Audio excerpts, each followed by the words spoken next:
flights and travel document checks at departure gates. Please proceed.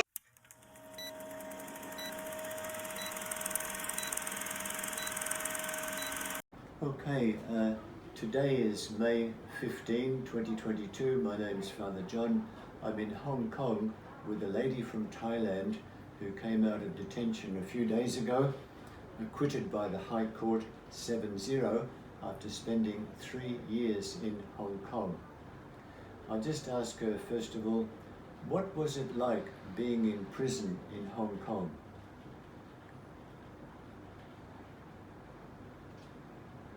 Not so good. ไม่ดี Medi. ค่ะ Why Medi?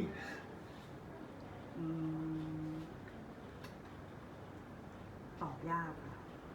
เข้าใจไม่ใช่บ้านเราก็ไม่โอเค Were you able to communicate with your family in Thailand during the 3 years? ก็มีติดต่อค่ะ Telephone or write letter or how? ก็ในแต่ละเดือนจะโทรกลับบ้านได้เดือนละครั้งค่ะเขียนจดหมายก็จะลำบากหน่อยเพราะว่าส่งทางไปรษณีย์มีปัญหาเรื่อง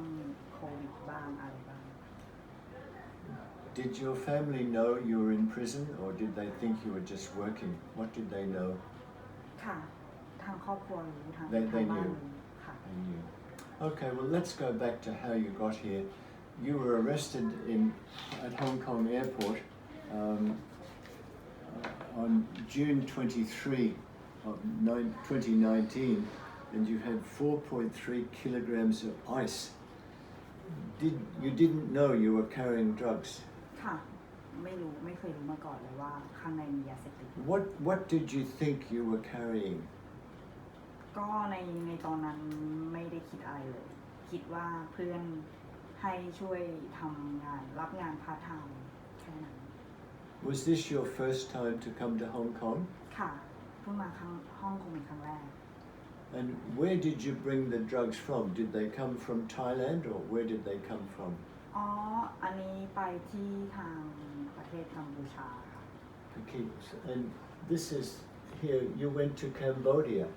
ค่ะ You brought the drugs from Cambodia to Hong Kong. ใช่ค่ะ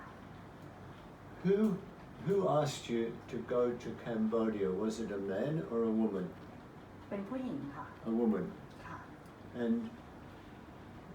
she asked you to go to Cambodia. ค่ะ Was that woman, was she from Thailand or what country was she from? ชีฟเธอเป็นคนไทยค่ะ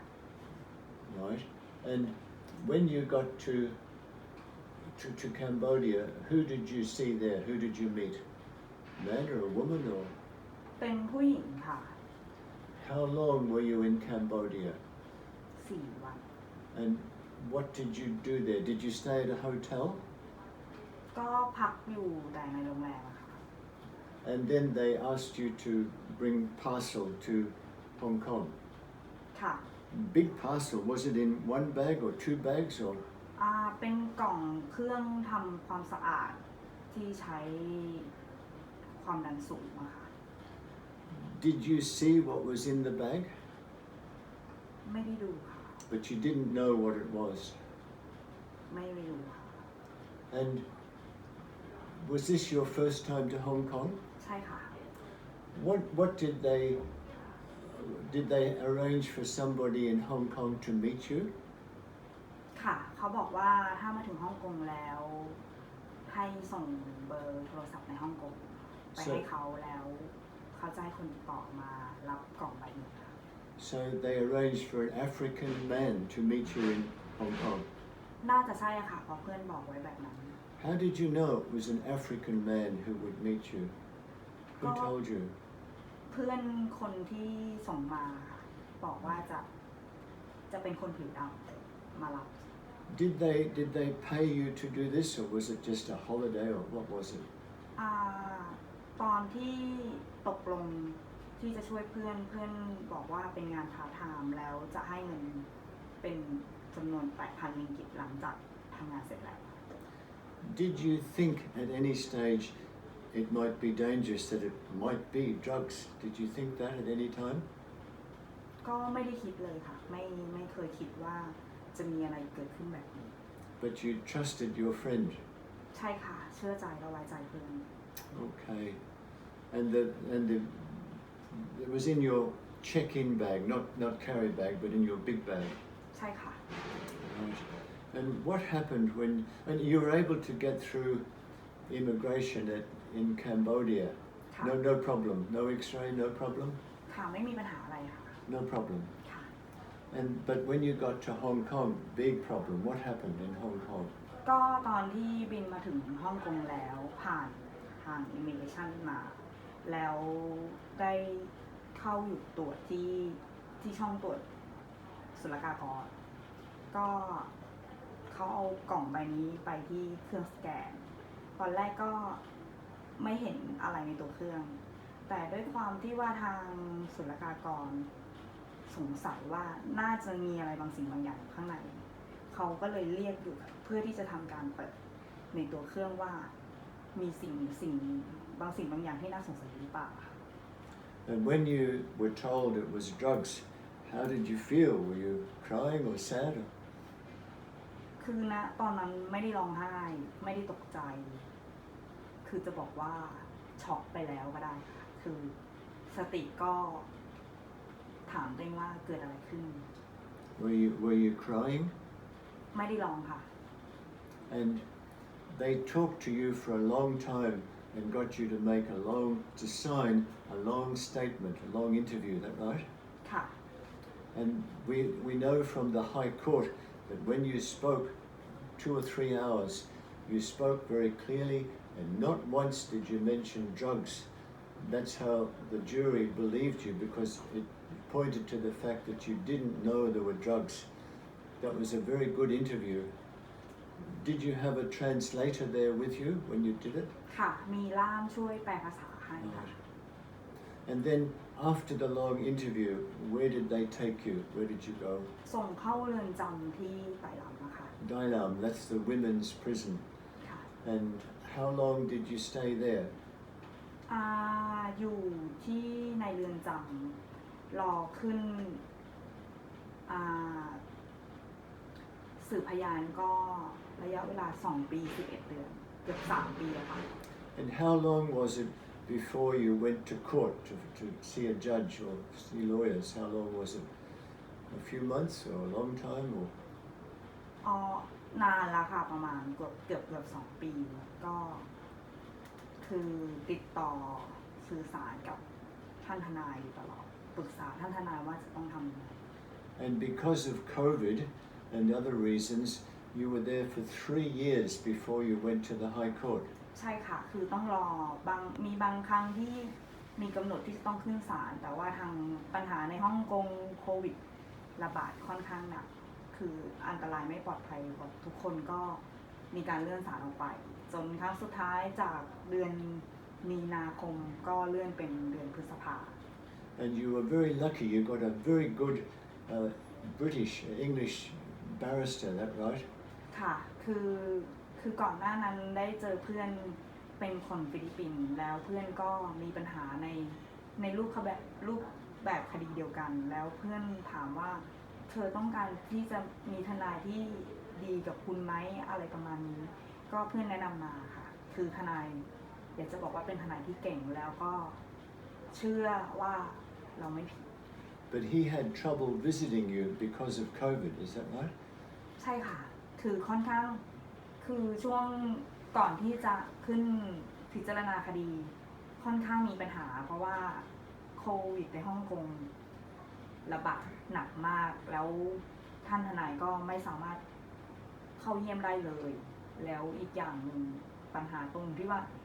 เราจะต้องสื่อสารคนนึงใช้ภาษาอังกฤษคนนึงใช้ภาษาไทยก็ต้องใช้ความเชื่อว่าไม่รู้คือต้องบอกท่านทนายว่าทุกอย่างคืออะไรคือพูดง่ายๆว่าถ้าจะพูดว่ายากในการที่จะสู้คดีในครั้งนี้ก็ยากมาก But he was very good and he was free. The government paid for it. You did not have to pay him, right? ใช่ค่ะ Free.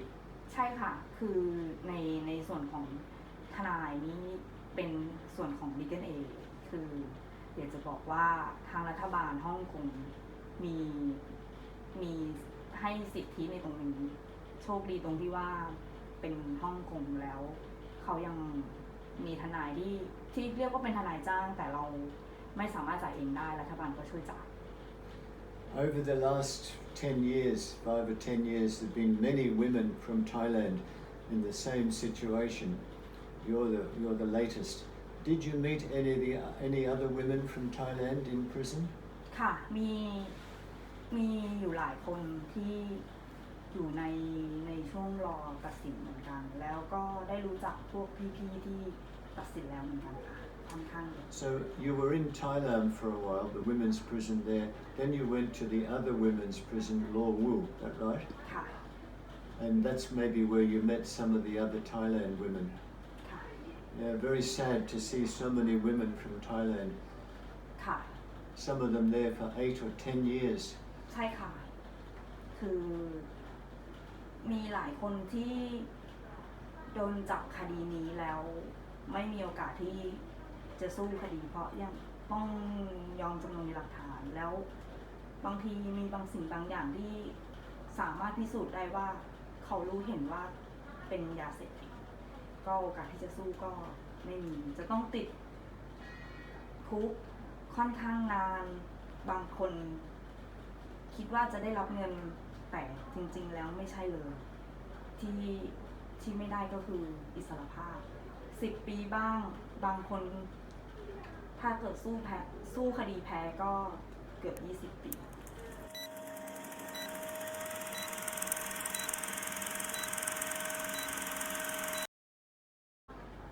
There are many, or most African men are good men, but unfortunately in Hong Kong and in Thailand and Cambodia, there are some African men, especially from Nigeria, who are not so good. They all work together.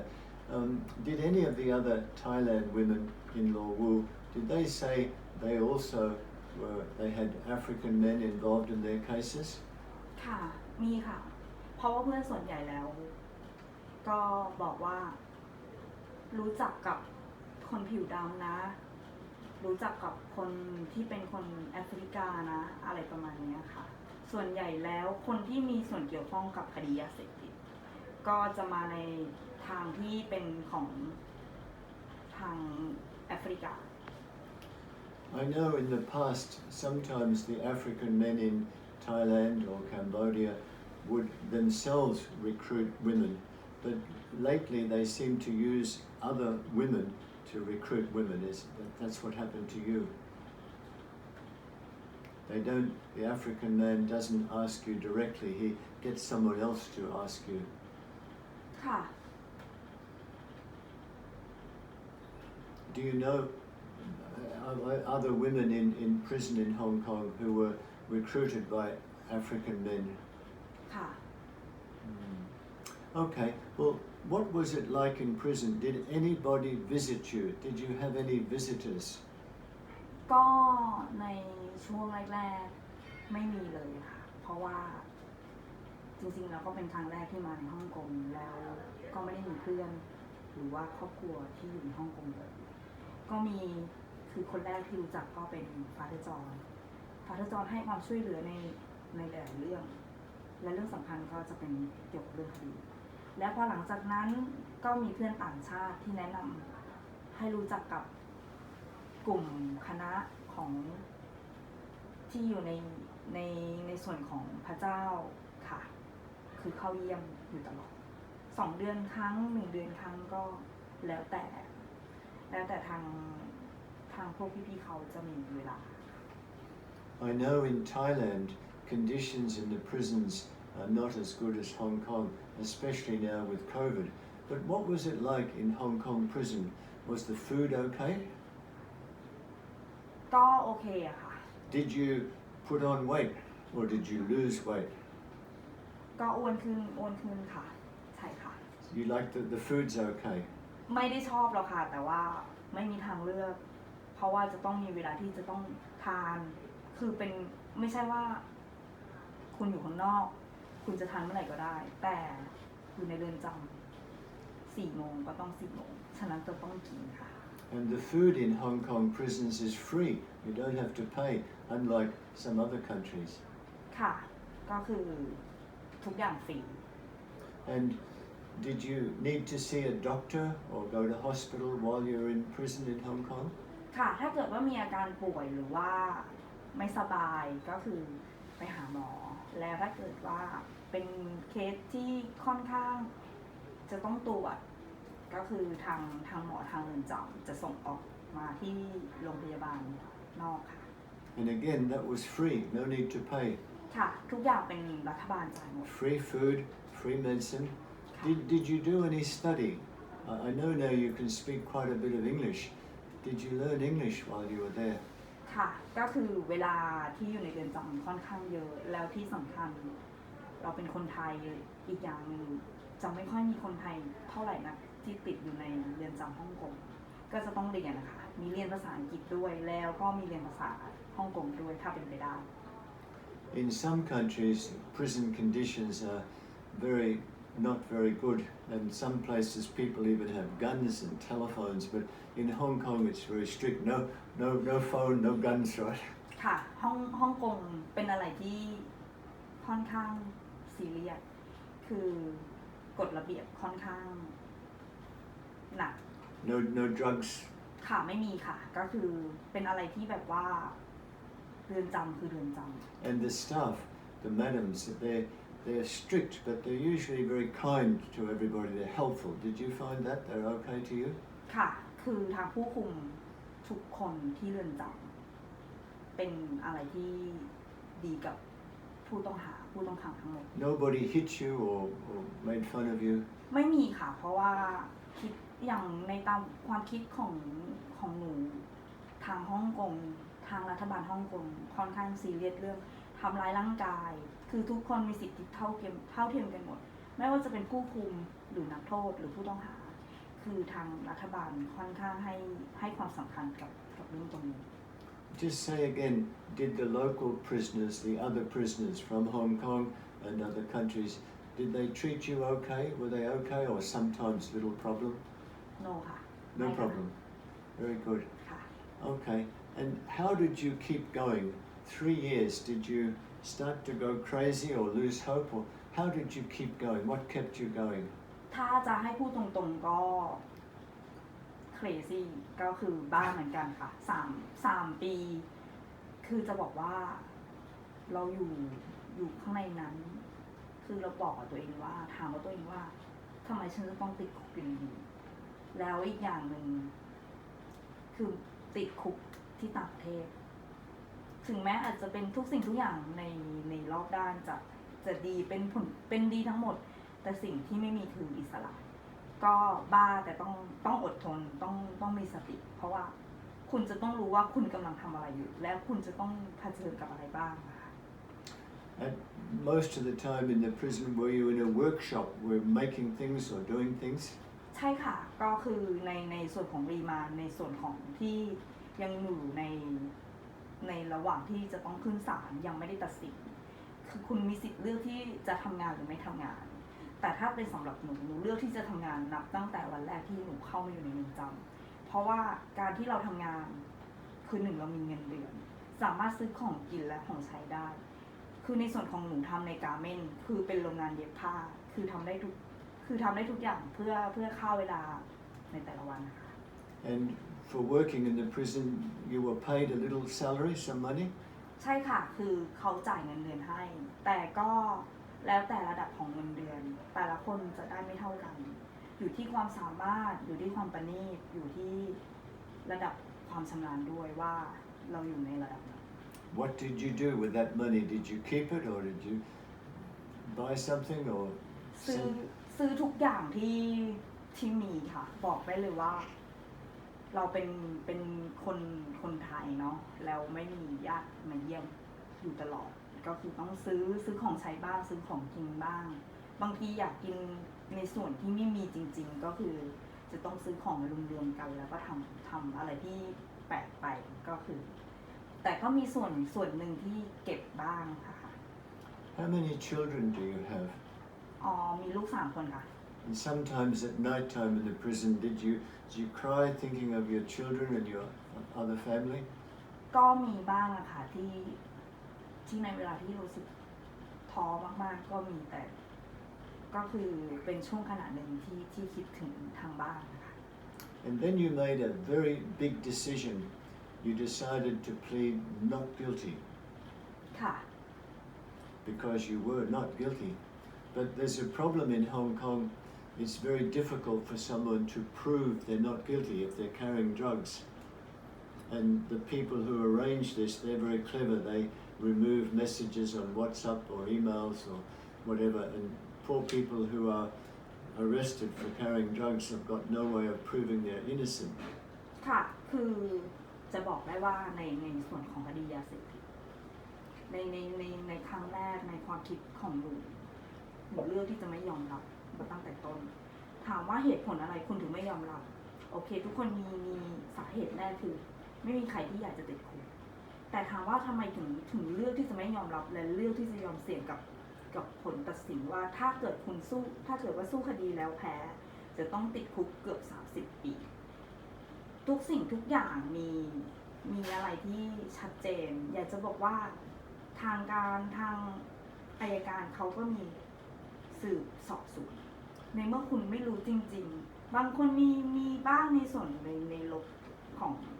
โทรศัพท์มือถือลบข้อมูลแชทแล้วปฏิเสธแต่บางคนเลือกที่จะสู้แต่สุดท้ายก็ต้องยอมจำนวนในหลักฐานก็มีค่ะ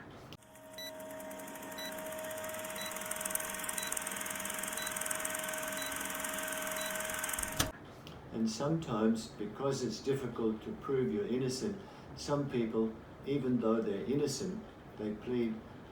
guilty. Because if they plead innocent and lose, like in your case, you might have got 20-something years. So some people in your situation, they say, I can't prove I'm innocent, I better say I'm guilty, then I only get 9 or 10 years. But you decided to plead not guilty, you were sure, you were hopeful.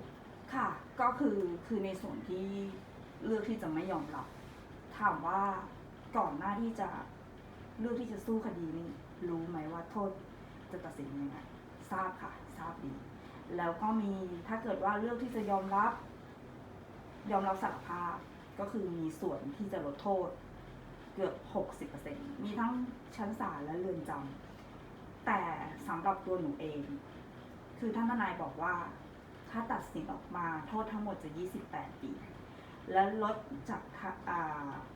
ทางชั้นศาลก็จะประมาณ18 ปีได้ลดจากเรือนจำอีก 30% ก็จะเหลือประมาณ12 ปีแต่หนูเลือกที่จะสู้คดี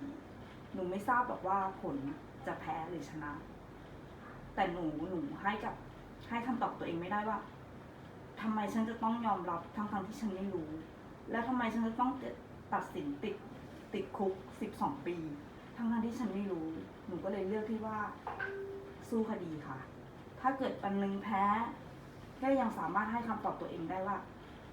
ฉันทำดีที่สุดแล้วพยายามพิสูจน์ทุกอย่างให้ทางศาลได้เห็นว่าฉันไม่รู้แต่ถ้าเกิดเขาไม่เชื่อในสิ่งที่ฉันพูดก็คือจะต้องยอมรับข้อเป็นจริงตรงนั้น And what was it like when you went to the High Court for your trial? Were you scared? ถามว่ากลัวไหมตอบเลยว่ากลัวค่ะแต่ไม่ตกใจคือมีสติค่อนข้างมีสติคืออะไรจะเกิดก็ต้องเกิดเพราะยังไงวันนี้ก็ต้องมาถึง The judge was a lady, is that right? ค่ะคือผู้พิพากษาของคดีหนูเป็น Was she okay? ค่ะเป็นผู้พิพากษาที่ดีมาก And you had 7 people in the jury. How many women? How many men? เป็นผู้หญิง5 คนเป็นผู้ชาย2 คนค่ะ So 5 women and 2 men. ใช่ค่ะ Did you decide to have mainly women, or was it your barrister, your lawyer, who decided? ทนายเป็นคนช่วยเลือกค่ะ Right. And then the case went for 4 days. How many days? Monday, Tuesday, Wednesday, Thursday? 6 วันค่ะทั้งหมด Yeah. And it finished 1 day early.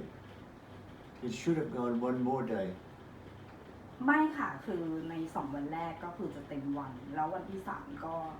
ทางลูกขุนมีติดธุระก็จะเป็นแค่ครึ่งวัน คือไม่ค่อยใช้เวลานานเท่าไหร่หลังจาก 2 วันแรกก็คือวันละ 2 ชั่วโมงหรือ 3 ชั่วโมง And your barrister, very good, he said that your testimony when you were arrested, 2 or 3 hours, was so good, so clear, so positive, no mention of drugs. He felt it was best that you did not be a witness, you did not testify. That was a good decision. ค่ะ เพราะว่าในวันที่หนูโดนจับแล้วมีการสอบสัมภาษณ์คือสอบสวนจากท่านจากสารวัตรสืบสวนก็หนูใช้ในส่วนที่เป็นหนูตอบความจริง คือความจริงนี่ไม่ได้บอกว่าจะต้องเป็นความจริงที่สร้างขึ้นมาหรือเป็นแบ็คกราวด์ที่ดี แต่เป็นความจริงอย่างที่หนูตอบเขาถามว่าหนูทำงานไหมหนูตอบว่าหนูไม่มีงานทำถามว่าการเงินเป็นยังไงการเงินของหนูไม่ดีเลยแล้วก็เป็นหนี้ด้วย คือใช้ความจริงเข้าสู้อะค่ะ Okay. And then how long did the 7 people take? How long did they take to decide guilty or not guilty? Was it 15 minutes, 2 hours, 3 hours? How long did they take? ใช้เวลาค่อนข้างนานนะคะรู้สึกว่าวันนั้นวันที่ตัดสินคดีท่านผู้พิพากษาพูดให้การแนะนำเกี่ยวกับเรื่องกฎหมายกับทางลูกขุน1 ชั่วโมงแล้วหลังจากนั้นช่วงตั้งแต่ประมาณ 11 โมงถึง 5 โมงเย็นเกือบ 6 โมงเย็นนะคะถึงจะมีผลตัดสิน And when you heard the jury say not guilty, did you cry or laugh or what did you do? ค่ะร้องไห้ค่ะดีใจ Cry a lot. ค่ะครั Yeah. Did you have any friends in the court to support you? ไม่มีเลยค่ะไม่มีใคร Nobody. ค่ะ Anybody from the consulate go? ไม่มีค่ะ No. I'm sorry, I did not go. I wanted to go, but I wasn't free. I was going to go the following week, but the case finished early. But I was praying for you every day. ค่ะ เพราะว่าตามกำหนดขึ้นศาลจริงๆแล้ว จะตัดสินในวันศุกร์ที่ 13 พฤษภาแต่ก็ไม่รู้ว่าเกิดอะไรขึ้นทางลูกขุนตัดสินในเย็นวันที่ 12 ก็ขนาดตัวหนูเองหนูก็ไม่ทราบว่าจะตัดสินเลย We're so happy you are free. Now, what would you say to people in Thailand if someone asked them to carry a parcel? What would you say to them? ก็จะต้องบอกว่าไม่อย่างเดียว ก็ไม่รู้จะตอบยังไง เพราะเป็นประสบการณ์ที่ตัวเองไม่เคยรู้และไม่เคยเจอมาก่อนนี่เป็นครั้งแรกที่ช่วยเพื่อนในการถือบางสิ่งบางอย่าง ถึงแม้จะไม่ใช่ครั้งแรกที่เดินทางต่างประเทศแต่ก็เป็นประสบการณ์แรกแล้วก็จะเป็นประสบการณ์สุดท้ายคือถ้ามีคนถามก็จะบอกแบบความจริงว่าอะไรที่เกิดขึ้นกับเราแล้วก็ถ้าแนะนำได้ก็อย่าทำในส่วนที่ในสิ่งที่เป็นแบบนี้ And what would you say to people if it's a close friend or a boyfriend ask them to carry? Would you still tell them don't do it? ค่ะ Yeah. Okay. Look, thank you so much for this. I hope it will help stop other people. Is there anything else you'd like to say? Anything else you'd like to say? ค่ะก็คืออยากเตือนคนไทยหรือว่าต่างชาติทุกคนทั่วโลกคือในงานพาร์ทไทม์ในส่วนที่บอกว่าเป็นเครื่องเพชรอัญมณีหรือเป็นเครื่องประดับเพชรพลอยบางสิ่งบางอย่างที่หนีภาษีอยากจะบอกว่าในความเป็นจริงแล้วเขาพวกนายโกหกคุณเขาต้องการที่จะหลอกล่อให้คุณช่วยขนยาเสพติดข้ามประเทศแทนเขา การที่จะทำงานในส่วนตรงนี้คุณจะไม่ได้รับเงินใดๆทั้งสิ้นและขอบอกกับทุกคนได้เลยว่าไม่มีประเทศไหนที่สามารถนำยาเสพติดข้ามประเทศได้ทุกสนามบินมีการตรวจสแกนมีการตรวจเช็คละเอียดไม่ว่าจะเป็นประเทศไหนอย่างหนูโชคดีที่เข้ามาที่ฮ่องกงโทษไม่มีประหารหนูโชคดีที่สู้คดีแล้วชนะคดีความแต่ถ้าเกิดพวกคุณเลือกที่จะทำอย่างสิ่งที่หนูเคยทำหนูไม่ทราบว่าพวกคุณจะโชคดีอย่างที่หนูทำอย่างที่หนูผ่านมาหรือไม่ขอบอกเลยว่าเขาอาจจะให้เงินคุณเยอะอาจจะเป็นงานพาร์ทไทม์แค่ 2-3 วันแต่เงิน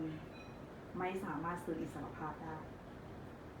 คืออยากจะให้ทุกคนมองเห็นจากประสบการณ์จริงที่ติดมา3 ปีหรือที่ว่าไม่รู้เรื่องอะไรเลยหรืออาจจะมองว่าถ้าเกิดว่าฉันแพ้คดีแล้วจะต้องติดอีกเกือบ20 ปีพวกคุณอยากจะเป็นแบบนั้นไหมขอบอกกับทุกคนเลยว่าอย่าเชื่อหรือไว้ใจไม่ว่าจะเป็นเพื่อนหรือจะเป็นใครโอกาสของคุณจะโชคดีไม่ได้มีอยู่กับตัวคุณเสมอไปค่ะ Okay, and when you get back to Thailand, what do you hope to do? What would you like to do? ค่ะก็คืออย่างที่เคยอธิษฐานไว้ขอให้สู้คดีชนะก็จะกลับไปบวชชีอะค่ะคือตั้งใจไว้ตั้งแต่แรกแล้วว่าจะโกนหัวบวชชีเพื่อที่จะล้างมลทินกับตัวเองคือทำบุญให้กับเจ้ากรรมนายเวรแล้วก็เริ่มต้นชีวิตใหม่ Okay, look, thank you so much today. Thank you for the kind lady making the video. Wish you a safe trip back to Thailand. God bless you and your family. I hope that you get back there and you're very, very happy for the rest of your life. And somehow or other, even something good comes out of all this bad experience. Thank you so much. God bless you. God bless you always. This video,